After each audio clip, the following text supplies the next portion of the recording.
This is how Aries became God Part 3, the Christian God. Today, I will be talking about which son of Mars, the Roman name of the Greek god Ares, influenced much of the character of Jesus. When we take a look at Mars, we see his name comes from the Proto-Indo-European word Miras, which is derived from Mir, which is part of the title of Itamir, a title of Adad, which Adad is another name for Ishkur. The Romans then put Mars and Pater, which Pater is Latin for father, into the same phrase, forming the phrase Mars Pater, which means Mars the Father. The title Mars the Father served as the inspiration for the phrase God the Father. Now, when it comes to Jesus, we see that his character's foundation is him being born of a virgin, as it is based on the so-called prophecy of Emmanuel, in which Emmanuel is stated in the Old Testament to be born of a virgin. In verses such as Isaiah 7:14, "Therefore my Lord himself will give you a sign. Behold, the young woman is pregnant and will bear a son, and she will name him Emmanuel." Now, when we go back to the Sumerian text, we find that Gibel is the son of Ishkur by Medimsa, otherwise known as Shala, whom is identified with the Pharaoh or the Virgo. This means that Medimsa is a virgin goddess, and Shala, an alternate name for Medimsa, was also seen as a consort of Hadad, the Canaanite name of Ishkur. She is also mentioned in a Jewish papyrus from Elephantine from the 5th century BCE as Anat Yahu, which means Anat, consort of Yahu, whom is not to be confused with Anat, the consort of Baal. Scholars understand the text referring to Anat Yahu as showing that she was Yahweh's consort at one point in time. This goes to show that Shala, one way or another, is a persistent consort of Ishkur, and even under his names Adad and Hadad, she became the biblical virgin, the mother of Emmanuel. We can also see that Gibel resembles Jesus, when it was believed that calling upon his name would drive demons away, and the Sumerian word Nenda Gibel means fresh bread, and thus Gibel is also associated with bread, and Jesus breaks bread into multitudes. Now, as the son of the virgin Medimsa by Ishkur, Gibel would be implemented into the Hebrew scriptures as Emmanuel, the Messiah figure that would be born of a virgin. When the age of Aries was said to have ended at the year 1 Common Era, thus beginning the age of Pisces, Jesus was said to be born and later died in the year 33 CE, in a so-called crucifixion.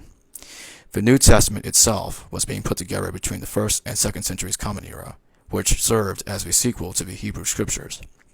And basically, prophetic scriptures referring to the Messiah figure, Emmanuel, was incorporated into Christian literature in verses like Matthew 1:21, "And she shall bring forth a son, and thou shalt call his name Jesus, for he shall save his people from their sins." We also have Matthew 1:23, "Behold, a virgin shall be with child, and shall bring forth a son, and they shall call his name Emmanuel," which, being interpreted, is God with us. The writers of the New Testament were using astrology, and as such they seemingly fulfilled the so-called prophecy that was created by astrologers hundreds of years before the rise of Christianity. And in the New Testament, Jesus is titled the Lamb of God, which is based on the astrological lamb, and also Jesus is the god of Pisces, because Christianity started around the same time the age of Pisces started. This made the New Testament say Jesus broke 2 fish into multitudes. Now what happened is that in the age of Pisces, it is either Emmanuel or Jesus who will rule in the place of his father as God.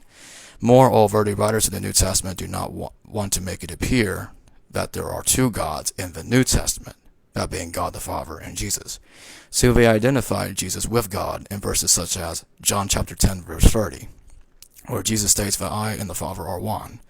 As well as in John chapter 8 verse 58, Jesus said to them, "Truly, truly, I say to you, before Abraham was, I am." This identified Jesus with the God of the Hebrew scriptures that revealed his phrase name to Moses as being I am who I am. The concept of the Son being the reincarnation of the Father, and thus the Father being the Son, arose firmly in 150 CE, where Jesus began to be viewed as God himself. However, writers of the New Testament also did not want people to believe that Jesus is God, so the rest of the Gospels declare that Jesus is the Son of God or the Most High. All of this was based on the Greco-Roman god Enelius, which ultimately is based on the Sumerian god Gibel. Like Enelius, Gibel is the son of Ishkur and Shala, the god and goddess of war, and likewise Enelius is the son of Ares and Enyo, the god and goddess of war.